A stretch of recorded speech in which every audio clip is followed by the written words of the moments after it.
Please যেও না, আমার কথাটা একবার শোনো অনু। অনু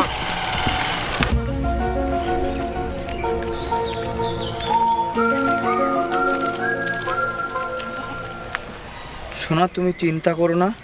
আমি পরিস্থিতির চাপে পড়ে বিয়ে করতে বাধ্য হয়েছি। আমি এই পাঠার সঙ্গে আর সংসার করব না। বাড়ি থেকে আসার সময় আমি এই বোতলের অর্ধেক বিষ খেয়ে এসেছি, বাকি অর্ধেকটা তুমিও খেয়ে নাও। ওপরে গিয়ে আমাদের মিলন হবে।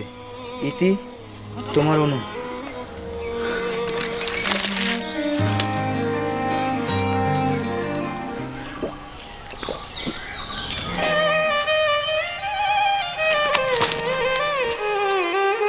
জানো, অনেক সাধনার পর তোমাকে আমি বর হিসেবে পেয়েছি। আমার তো মনে হচ্ছে তোমায় ছাড়া আমি আর বাঁচবই না।